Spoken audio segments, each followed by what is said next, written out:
My name is Queen Tambori, CEO founder of Women Kenya Network. Kuongea tu kidogo niaje. One thing that we cannot run away from. Perimenopause, menopause. Power manifestation. So it works. You can apply both power manifestation or prayer. I want people to look at my product as a value addition. And that's what I'm And you start running away. studying on their mental wellness space and how they can break out of that poverty mentality.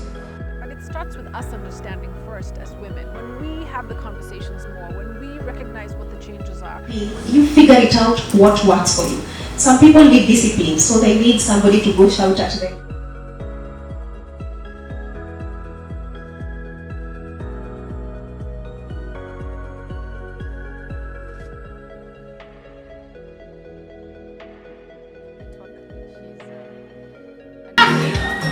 Advocates for gender equality, diversity and inclusion.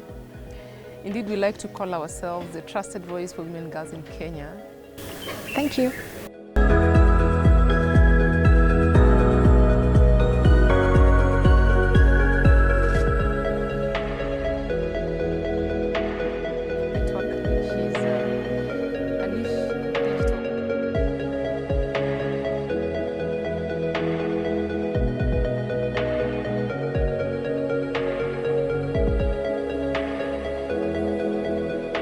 My name is Queen Tambori, CEO founder of Women Kenya Network, which is a niche digital multimedia platform that advocates for gender equality, diversity and inclusion. Indeed, we like to call ourselves the trusted voice for women and girls in Kenya.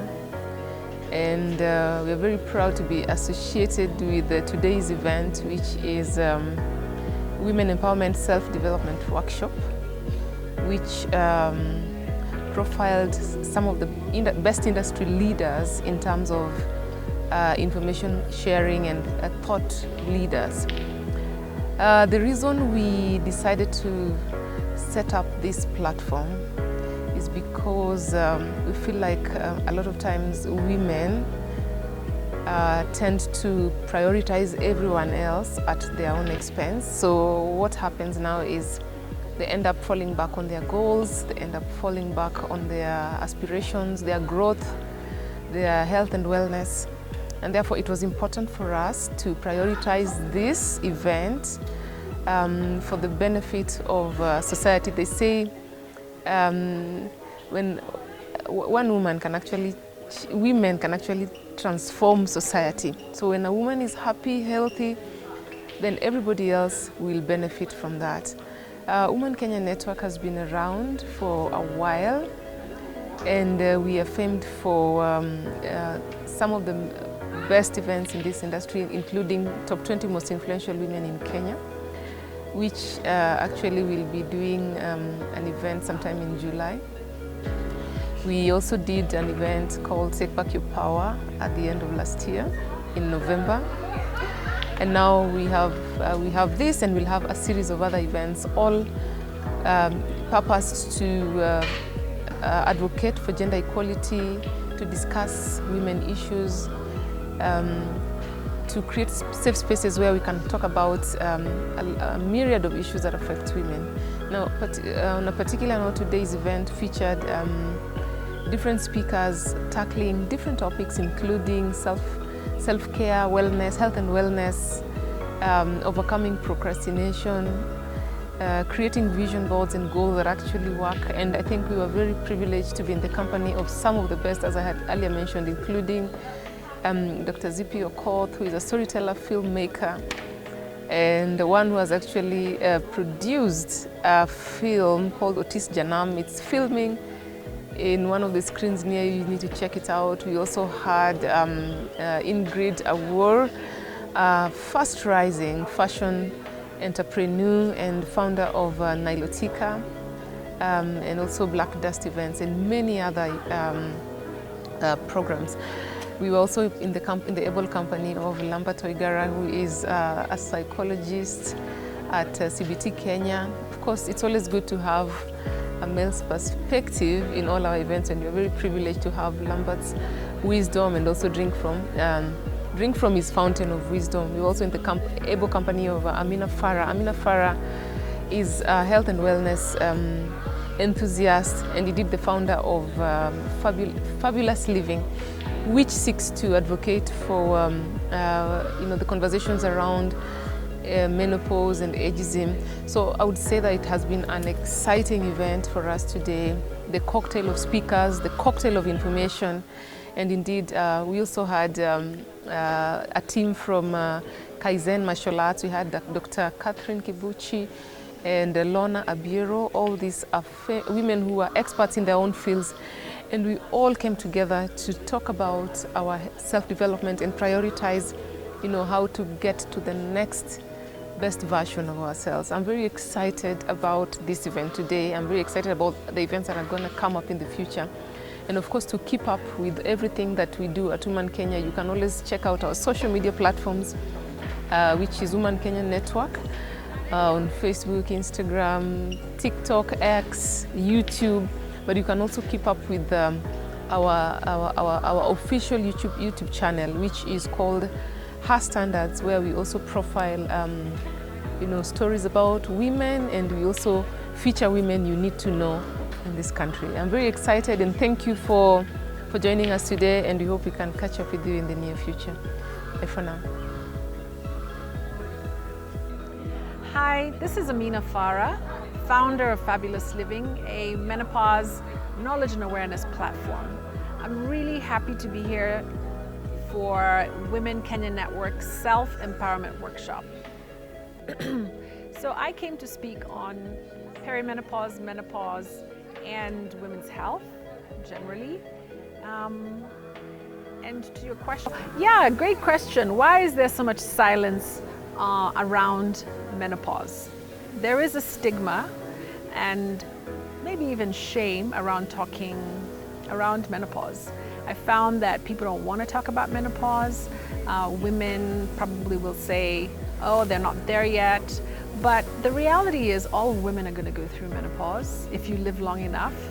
And it's time to have this conversation. I think in Africa, one of the reasons maybe this is not really talked about much is because there's a high value placed on a woman's fertility. And menopause signifies the end of fertility. So I feel some women, and I feel this could probably even be on a subconscious level, some women don't really want to talk about it because they have to then admit that their fertility has ended. And along with that, it's also about aging. Menopause is associated with aging, and women are valued around how they look, whether they're fertile. And so there's the fear around it. But I feel these conversations are important, first because we're all going to go through it, and we just need to end the stigma, the shame, and normalize the conversations so that we can embrace the transition and learn how to live with energy and vibrancy through the transition. Doesn't mean that your life is over. It's actually a pause to take you to the next phase of your life, and you can make it also a great part of your life. Yeah, so what are some misconceptions around menopause?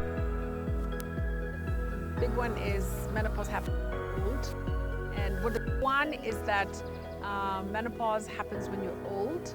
So I guess the question is, what is old? Menopause actually is when you haven't had your period for 12 consecutive months. But there's a period leading up to menopause, which is called perimenopause. And it's a transitional phase which can last anywhere from 2 to 10 years. What does that mean? That women in their 40s are going to be going through perimenopause because the average age of menopause is 51. So if you backtrack 10 years, you could start feeling the changes or the symptoms as early as your 40, 41. They've even in their mid to late 30s. That's not old, right? I don't think 40s is old. So that is definitely a misconception. So understanding that there's perimenopause before menopause is the transition period. Generally, women are in their 40s. There could be a few in their 30s. Leading up to the 50s is already part of the menopausal journey. Another misconception is only about flashes. I think hot flashes is the celebrity of. Everybody knows hot flash. There's so many other things that happen, and it's just a that can affect your brain, your hormones, your urogenital area, your entire body. So it can affect your health. So understanding what it really is, what the transition means when your hormones are changing, is important to understanding how it can affect your health and your well-being. So it's not just about hot flashes, as I said. You know, things around the brain could be like brain fog, memory difficulties, lack of focus, not feeling like yourself. These are real things that affect women. You could be in the workplace, you're in a presentation, you can't remember, not feeling great, feeling a bit overwhelmed, anxiety, depression. So we need to talk about these things. Things like heart palpitations. I think there's a famous story by Oprah where she had heart palpitations. She went to several doctors, they sent her to cardiologists, and later came to find out that it's actually a symptom of menopause, or perimenopause in this case. So understanding it's more than just a hot flash. So the other question I get a lot is, can menopause be delayed or managed? I don't know that you can delay it. What you can do is women can, because we're going to estrogen deficiency, you can get help for some of the symptomology of perimenopause and menopause. So the changes that are uncomfortable, adding hormone, which is estrogen, progesterone if you still have a uterus, really good for helping manage the transition. Because women who actually go on replacement therapy, myself, better energy, more focus, you start to feel more like yourself. These issues of anxiety kind of tend to go away. And you know, when you have more energy, then you can show up to work out. You can engage in your social relationships, you're able to manage mood swings. It's just kind of like a recognition of who you used to be because you're adding back estrogen into your body. So that's a way to manage, and I wouldn't say delay. So that's a good question. How to involve men in this conversation? I think it's really important to involve men because perimenopause and menopause affects relationships, right? It can affect your home. If you are going through the transition and you have mood swings because of your reduction in estrogen, or maybe you have issues with sleep because of your low progesterone, which in turn affects your mood the next day, it can affect your relationship with your partner, your spouse. It can affect your relationship with your children. So I think getting men to understand, but it starts with us understanding first as women. When we have the conversations more, when we recognize what the changes are, when we talk about it to each other, when we have conversations with our mothers, like, have you spoken to your mother? Have you asked her what her journey was so you could better understand what maybe your journey would look like? Usually it's quite similar to your mother, but not always. But it's always a good guide. Your mother, your grandmother, maybe the female relatives in your family. When we start to speak amongst ourselves and we understand, then we can manage your moods, like asking for some time, like I need some time to myself, or I need time to go away, or I come home in the evening from work, a few hours where I decompress because I feel the pressure from work, and I come home, everybody wants everything from me, I need some time. So being able to negotiate those things, I think, are better when your partner or spouse understands. I think it's also important to have this conversation with men because of the workplace. For men to understand how women who are on their teams, or women who maybe they're the superior, or whatever the relationship is in the organization, for the men in the organization to understand that this also has an effect on the workplace and how women show up. And a lot of times women in their 40s and 50s are the talent, or they've kind of, worked their way up. They're in senior positions. Understanding that they're going through the transition will help the men that they work with, will help the corporate environment or the business environment accept and understand women and then support them. Because how can we ask for support if we don't get understanding? And the conversations with men, whether in your home or in the workplace, in your family, in social situations, is a starting point for that. Kitu introduce.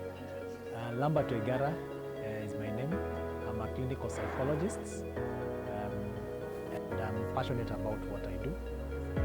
By day, I help in supporting and doing psychological assessment and therapy, and also equip people with skills who might need specific tailor-made skills to help them manage various problems that they face on a daily basis.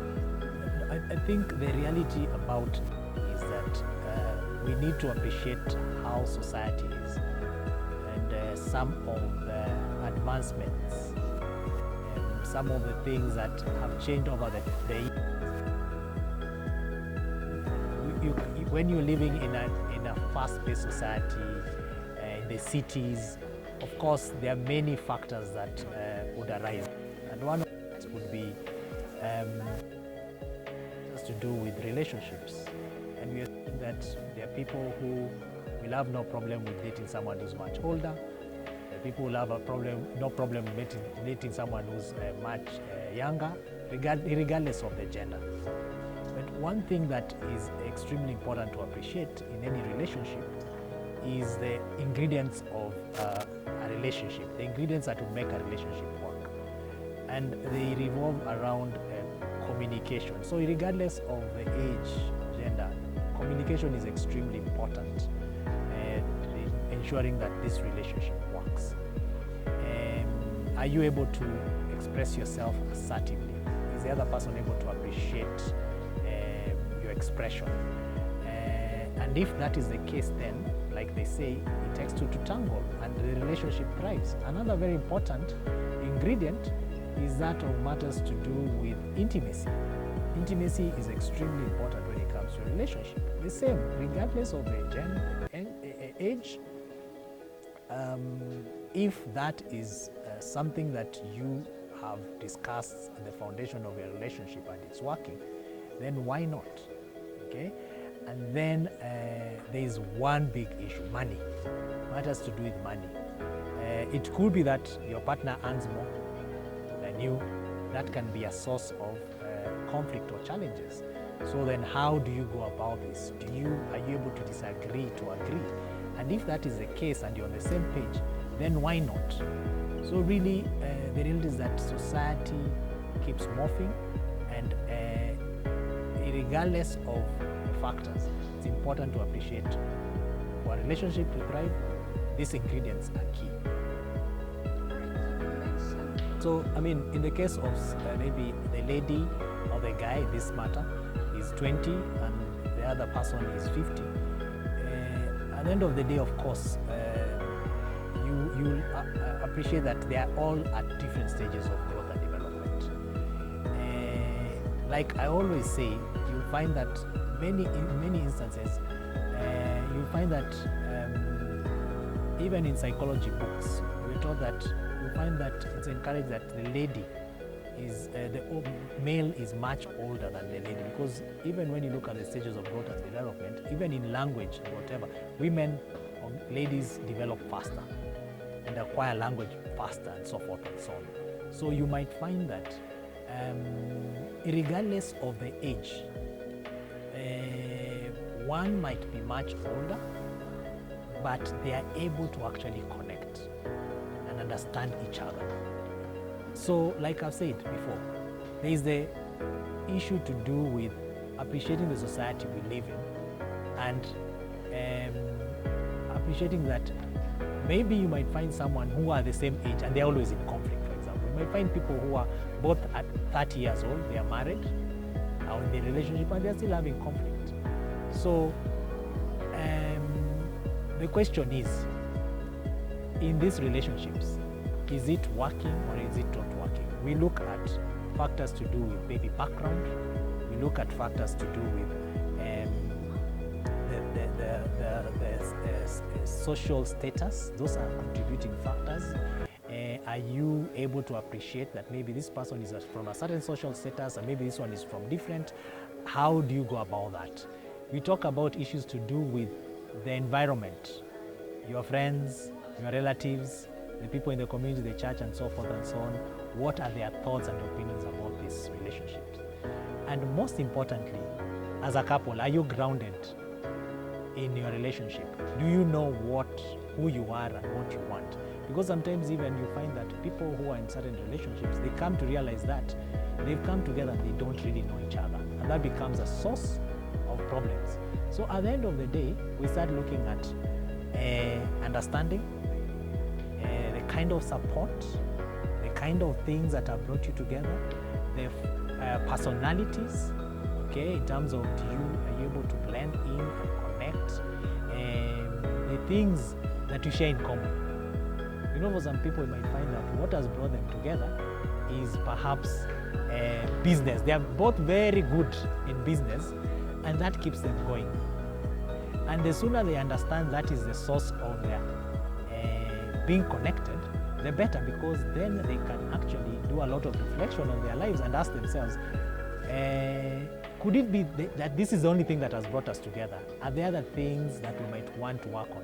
And that gives people an opportunity maybe to seek support from a professional to do an assessment and maybe identify other factors that can actually build on the ingredients we are talking about. So many ways, money can contribute to mental well-being and vice versa. And a good example is, you might find there's some instances where, and we might see it in the community, someone might have money, and the minute the money diminishes in the account, let's say a certain figure, let's say figure X, and it diminishes by 1 digit, that becomes a source of stress.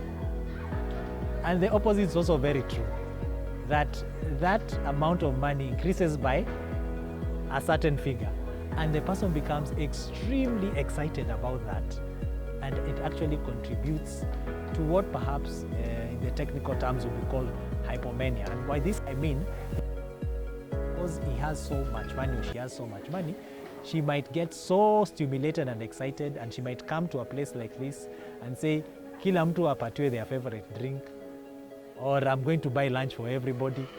And I think in our society you hear of people referred to as bazu, dosi, ukumbwa monene, and you feel good. So sometimes you find that even money can build on someone's self-esteem. But the question is that the only source of value?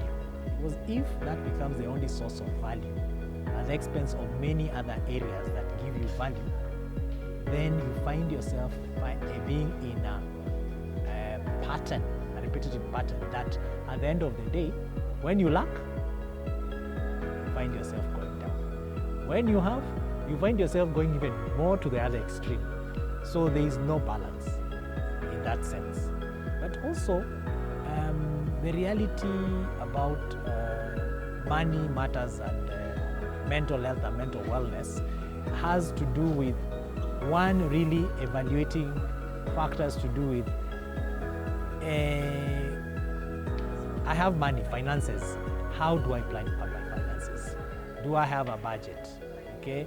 Am I able to actually keep aside some resources for the rainy days, for example, etc., etc. So at the end of the day, and I think the society we are in, you find that financial professionals or advisors come in handy in helping people actually ensure that money does not, at the end of the day, too much money or lack of it affect your mental well-being. You know, in society, when you talk about balance, even when we talk about work-life balance, for example, because we go to work, of course, at the end of the day, you expect pay.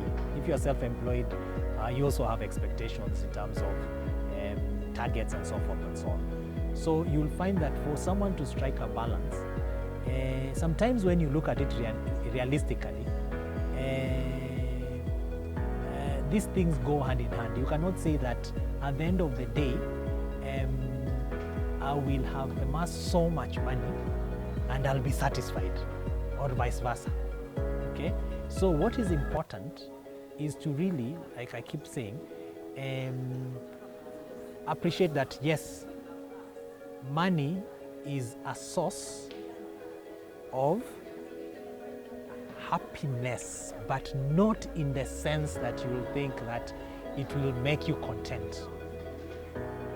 Because contentment is actually, so you can be happy for some time because you see, you'll be joyful that you've gotten your salary and you feel happy for that moment. So sometimes it can be a myth because it will last for a short time, and then at the end of the day you remember, hey, during the holidays I spent more than what I was supposed to spend. So you want to replenish. So the other thing you need to start asking yourself, do you have other alternative sources of income? Are you able to save? And if you are having problems saving, are you able to actually identify the things that make you not to save?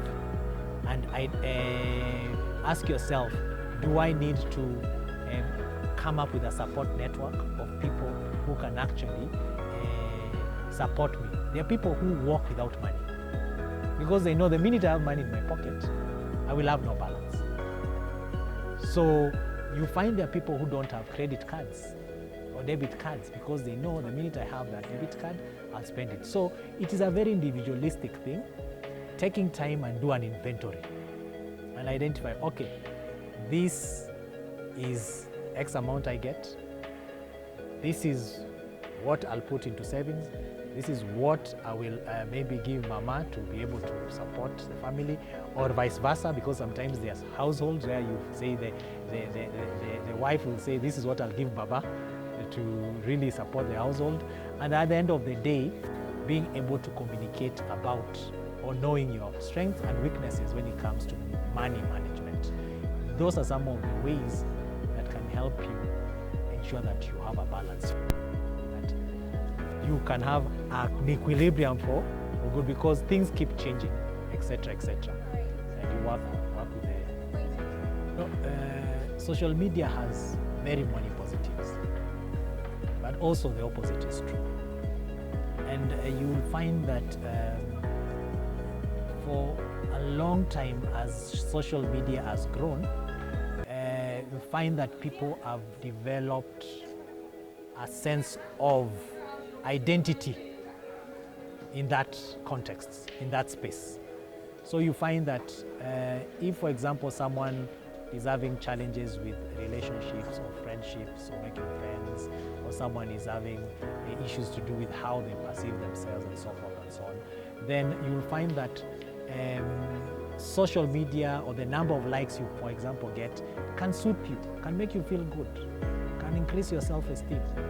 And it has become a space that sometimes, to some extent, sadly, it is making people, certain people actually, in their minds, make it a real space. It becomes a reality for them. So that even when it comes to real life issues, it becomes a very, very, very challenging issue. So you find that if you spend so much time doing something over and over and over again, it becomes habit, it becomes part of you, and you can't do without it. So when it is withdrawn or when you are not engaging with it, then it becomes disastrous. And as a matter of fact, that is where now matters to do with addiction come in. Because there is chemical addiction, which is well known to all of us, but there's the behavioral addiction. And addiction to social media, addiction to the internet, and so forth and so on. Gaming becomes now that space that you almost create an avatar yourself, you're immersed there, and it is part of your world. So you don't know any other world. So when it comes to this world out here, it becomes a major, major problem to cope.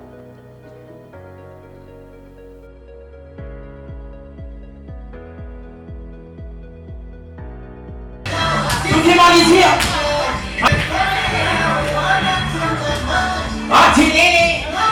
Are you ready for this?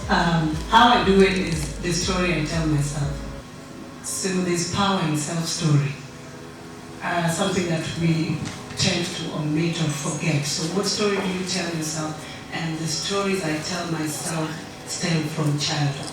what kind of environment did I have as a child? What kind of environment do I still continue thriving in as an adult? So it's the self-story that I tell myself that I know I can do it all and I know I can achieve anything. So for me, first, it's the power of self-story. Yes. What part does the vision board play in terms of achieving your dreams? Do you have, like vision boards? Do you create them? Do you follow them through? And probably, what are some of the tricks that you can share with some of us today at this development workshop? Yes, I use a vision board. I make a yearly. Sometimes you can make a vision board and just look at it and admire it, but that's not it. So I use my vision board to create my daily and monthly planner. So I use my vision board because I know the things I want to achieve in a year, but then how do I break the things I want to achieve into smaller achievable goals? So that's how I approach my vision board, and I make it measurable, I make it achievable. So I don't make dreams that are, things I know I can't achieve. Yes, so things that I know I need to take time before achieving. Yes. Yeah, part of the things you're supposed to talk about. Yes, I think there's so much power in vision boards, and it's not just about creating it and looking at it every day. It's more to do with self-belief as well. So do you believe in yourself? Do you believe you can achieve the things you've put down? So it's the self-belief, and also more to do with the latest slogan that is power of manifestation. So it works, you can apply both power of manifestation of prayers plus hard work, and then you make everything possible. So the same way you pray, it's not far from manifesting. It's just that in Christianity we call it prayer, but in spirituality we call it manifestation. So if you apply both these and hard work and getting out of your comfort zone, then it's very doable. Yes. Thank you so much. I think half the audience are not yours because since I always have a following and they all came like it's as if you feel my stress going to be good. And some of the things they say is that at one point they forgot they were reading the subtitles and just enjoyed the film. And for me, I think that is the most powerful message I can get as a writer. And even last week I met there's Muzungu, and he was like, he watched the film and he could remember scenes in the movie, and for somebody who does not speak Luo to remember everything that was happening in the movie, for me, the message got to me. Was like he could still identify with the film, and it doesn't matter. It's a global story. Yeah. After every show, you always say, "I'm tired. I'm not doing it again," because it is tiring. Yeah, and sometimes you don't get the money that you used to make the product, but then there's always just something you keep hoping that maybe the next one will get better. And nowadays, the thing, having done so many creative works, nowadays I sell out, and I think it's a thing of consistency. If you are very consistent, then people will come. I remember the first time I heard the show, and I sold only 80 tickets, and we are talking about a hall of 350 people. I had paid the hall for 2 days, so 80,000 had already gone to paying those people. The set and all, my cost was over 150. I had to, thank God I had a salary. So I took my money and I paid. And then I said, this is not just what I want to do. So I started doing shows with fewer people. Still, the audience was not that much. Then I involved a marketer. The day I involved a marketer, things changed. We sat down, we strategized 8 weeks, we had a 6-week marketing plan, and that's what I've consistently used up to now. So that even if somebody says, oh, CP, you sell out, people always come to your shows, what do you do? I tell them, yeah, get a marketer. Right? There's nothing, there's no other way to explain it, because you see, and funnily enough, the things that the marketer does, somebody will say, just do it, see, just sending these things to people on Facebook and all that kind of stuff. And one time we also said, why are we paying this guy all that much? And we put too much. And then we didn't pay that guy, and we said, no, we just do it. We swung it down again. then you can say, it might be the same, but it is not the same. So you might think that you're seeing people just sending messages and all that, but there's an extra mile how they do it. Even if it's social media, there's a different way to do it on social media. And that strategy is very important. In any business, you must have a strategy, you must have a plan. For us as a company, Legacy Arts right now, we know in the next 4 years we're going to have 10 feature films to our title, and we have a plan for that. We know what is Janam is already outselling. We have what we're going to be shooting this year and next year, and we know we want to be shooting high budget and low budget films, because you have to alternate that. And all these takes a plan, whether it is in your personal life or in a business. No matter how small the business is, if you do not have a strategy, then we will not make it. Because as creatives, we like doing things without plans. But that's why we fail. That's why we don't invest. That's why we don't save. That's why we keep saying help. And when people come to my shows, I say, I don't want people to support me.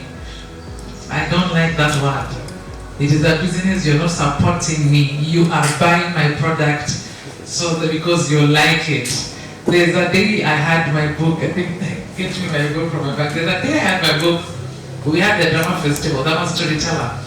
So I was hawking this book and hawking it around. Then there's a lady who came and said, let me just take it because of you, just to support you. I said, no, if you're not going to read, return the book. And she was like, what do you mean? I said, these books are going like hotcake here. I've already sold like around 60 today. If you're going to keep it, don't buy it. Because I want people to look at my product as a value addition. And that's what I'm saying. When you come to watch my movie, it's a value addition. You watch my movie, you feel like, wow. Like when people watched Otis Janam, they were like, wow, men cried, men were touched. They were like, damn. I can't remember the last time I felt like that in a movie, but it's because we have invested in creating that film to touch you, to make you feel something. And for us, that's the thing. If you watch my movie, if you read my book, if you watch my play and you don't feel something, then you have not watched a ZP production, because I feel I am giving you something more. I want you to have a feeling, whether you need to feel sad, angry, and happy when you watch any of my products, because I don't just create, I create with a purpose.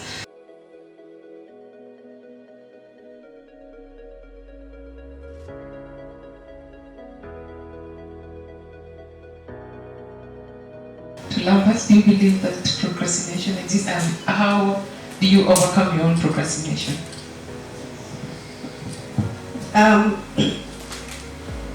I think I share the same sentiments. In layman terms, I believe it's the reason why we even talk about procrastination is because this is something that we've had over and over. But when you get to a space where you're critically evaluating, how did I get to be this person? How did I get here? Then you will realize it's also, in a way, a form of just trying to cope. And the reason why you're trying to cope is because of what happened to you. So how do I overcome procrastination? One of the things, and I smiled when Lambert said, I'm talking to the perfectionists, because I fall in that category. So there's the self-awareness, and I'm glad I'll be talking about that in a little bit. First of all, knowing. You need to know and understand yourself. And the other thing that I always go into is to try to figure out, very, very overwhelmed, then there'll be a change in that. And then the other one is usually bowel movements. We don't pay attention to that. So you'll find that you're either having loose stool or constipation, and it's not necessarily anything to do with medication or something you ate. And then the other one that we don't really talk about, but it's the truth, libido. Libido is usually affected. This is the urge, not the act. So you find that some people, their libido has gone down, but others, it can also go high for some time before it dips. Okay, so those are some of the things that you can use just to check on yourself. Let's get into self-care, right? How many of you practice self-care? What do you do? Sleep. Yeah, I love that. You need to recharge. Absolutely. Sleep, meditate. Who else? Be able to acknowledge what do I need to do to take care of my emotions. All right. Then mentally, we are talking about your thoughts, your cognitions. Okay. We are truly a product of our thought processes, and when somebody begins to go down, it really starts with what is going on in their mind. So restructuring your thoughts. I know somebody, I think it's Ingrid, who talked about who talked about manifestation. You know, some of those things happen because you're trying to restructure your thought processes. So when you wake up and you have a negative thought, that affects how you feel.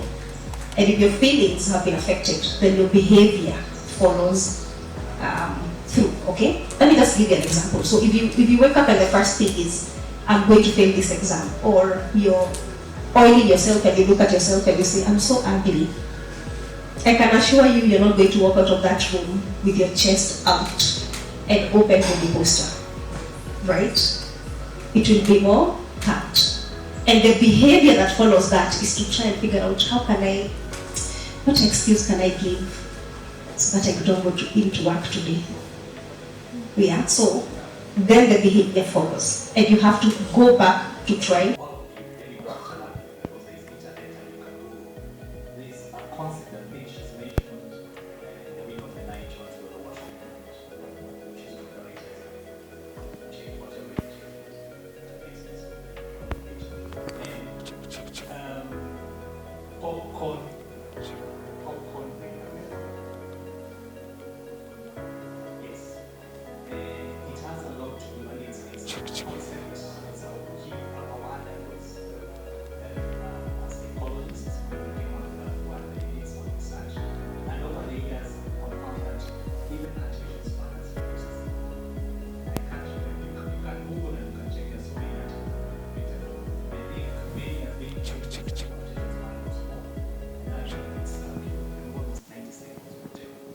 So most of us, I think this also has been very popular culture. Everyone thinks that they're ADHD. I want you to think about that popcorn brain, because technology will be the reason as to why we are having this conversation. The game changer. Exercise is actually the game changer, and I'm not talking about gym membership. You need to figure out what works for you. Yeah? If for you it's going to be walking, doing Zumba in the house, skipping, you figure it out what works for you. Some people need discipline, so they need somebody to go shout at them in a gym because they can't do it themselves in a home. It's okay. Yeah, some people think about what do you eat, what are you putting in your body. We're also talking about sleep is also part of physical exercise. What is the mentally tapped into your inner child? Like you just really had so much fun, laughed out loud, connected with people, did something for fun. You work so hard, make so much money. You get to a point where you have to exit the world and you never even enjoy it. It's your money. You don't even watch that TV or sit in those sofas. They're for your house girl. And the other people who come when you're not there. Right? So, recreational is very, very important. Just getting it to use, especially as women, because women are more emotional. They are emotional. Men are very logical. Okay, so you need to actually harness that inner feeling of just joy and happiness in the small things. It is the next letter, E, right? Your environment, the spaces that are around you. Okay, if you wake up and look at your room and it's so untidy, you can literally be able to tell the mental space of an individual based on the environment. If you enter their car, if you enter their bedroom, if you enter their house, their desk, Quinta. Right? She was just listening keenly.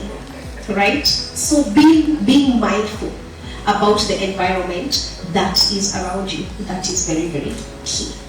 Okay? And then we have social and spiritual. Social self-care. No man is an island. We are actually designed to connect with other people. So don't isolate yourself. Love and belonging, that level of connection, intimacy, those things are part of the hierarchy of needs. And I'm not saying that if you're single, there's a problem. No, I'm just trying to say that even the rich relationships, rich friendships, those things are really key to ensuring that your overall well-being is optimal.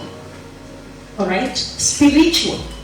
I know that was mentioned. Actually, the psychological model has added spirituality as part of treatment. So it's biopsychosocial and spiritual. And it has nothing to do, maybe it's not fair for me to say it has nothing, but I know as Africans and as Kenyans, when we think about spiritual, we think about church, type, a pastor, a building, you know. No, this is just having a connection with a higher power. Whoever that is for you. In fact, we say he or she, whatever it is that you think, having that connection. Meditation, the big life questions, who am I? All those things are in spirituality. Am I doing what I'm supposed to do? Yeah, those things are in spirituality. So harnessing that, reflecting on that. And then the F is definitely for financial. Definitely. It's because finances are the top key. It's actually at the top of the list in terms of stressors. Okay? So you can't do self-care if you're not even aware of these three things. So self-awareness is in two parts: what you know about yourself and what people view you as. You always have to be cognizant of those two key things. Okay? So if you find yourself you're not able to make decisions, if you find yourself that you're not able to identify your triggers, if you find yourself that you're easily derailed, then it means there's something in terms of self-awareness. You're not fully self-aware. Okay? So build that intentionality, have those moments for self-reflection and self-evaluation. Allow me just to finish off with loving yourself, because all these things are just about you as a woman, you as an individual, or Ed Lambert. And then, yeah, all right. I usually look at, maybe let me ask you that question: what is love to you?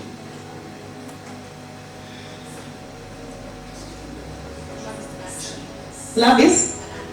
It's an action, right? Okay, Anybody else?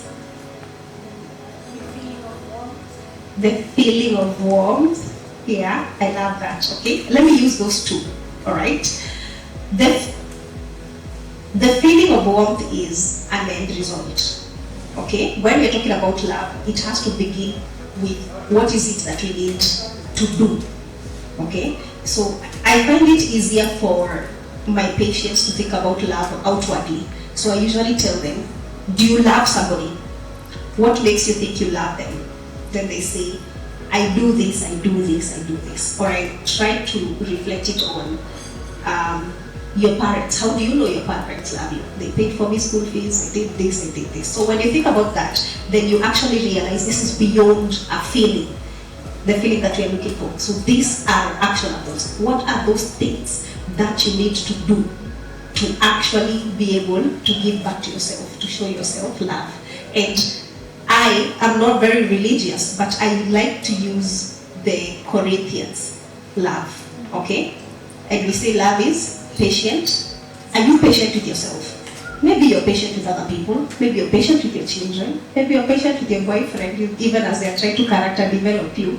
But are you patient with yourself? How patient are you with yourself? Love is kind. Maybe you're able to be kind to another person. Or how can you be kind to another person? The tone, how you talk to them, your body language, your presence. Are you able to do that to yourself? Because you find that we are most critical about ourselves. We are so critical. Yet another person, you'll be able to support them, to talk to them nicely. But when it comes to you, to yourself, you're busy saying, I'm such an idiot. I'm such a fool. That's so harsh. If you would not tell another person that, then why are you telling that to yourself? So my assignment today, just go write those things down and ask yourself whether you are those things to yourself before you even give them out. Because if you cannot be able to handle yourself, to love yourself in such a selfless way, in that nature, then you also cannot be able to authentically give it. Yeah.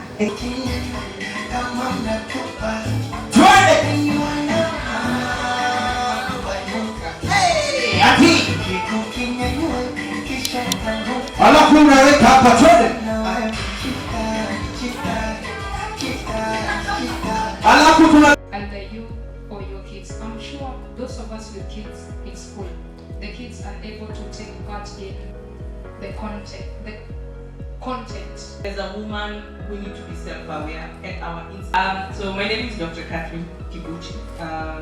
Not a doctor by profession, but I'm a doctor in education. I had a couple of you saying that you're looking for marketers, so I am a doctor in marketing and strategy. That is my 8-to-5 job. And then on the side, I co-found Kaizen Martial Arts for women from the Empress model, which was powerful and actually I'm still that, Dr. Gadoni. And also understanding the popcorn brain, especially on their mental wellness space and how they can break out of that poverty mentality. Yeah, so there's so much good. Girls have you trained? So we have different cohorts. When I say cohorts, is we have trained women and girls in different locations. Passionate about is understanding and being able to empower women on what self-defense is and what it can actually do for you as a woman. So in the first quarter of the year, that is January, February, and March, we have seen a lot of cases where women have been attacked and women have not been able to defend themselves. And some of the most interesting facts is that some of the predators actually were feeding on the women's fear because the woman is not confident enough, one, to say no, I don't want to go back to that Airbnb with you, or one, no, I am not comfortable in this particular space with you. So building confidence and self-defense all starts in your mind. A lot of people think it's the kicking, the punching, the choking, the everything that you do in martial arts, but it's something to understand that it all starts with your brain, in your mind, when you build that confidence and courage. And I like what that Dr. Gadoni and Dr. Terry talked about in terms of being very self-aware. As a woman, we need to be self-aware, and our instincts, and it's something that God gave us, is our, how many senses do we have as human beings? We have 5 senses. We have 5 or 6. We have 6 senses. We have 6 senses, and there's always that 7th sense, which is basically an instinct that always tells you that no, I'm not supposed to walk in this dark alley. I'm not saying that walking in the dark alley is for you to get attacked, but there's always that 7th sense that makes you feel very uncomfortable. You're walking, someone snaps your handbag. What's the first thing you do? No. Before even freezing, you scream. That's the first thing that you ever do. That's the first thing. So that's screaming. That's the first one. So in karate we call it kiai. That's why when you go to a karate class, someone will punch kiai. So that scream, that is the first. In the street, you won't say kiai.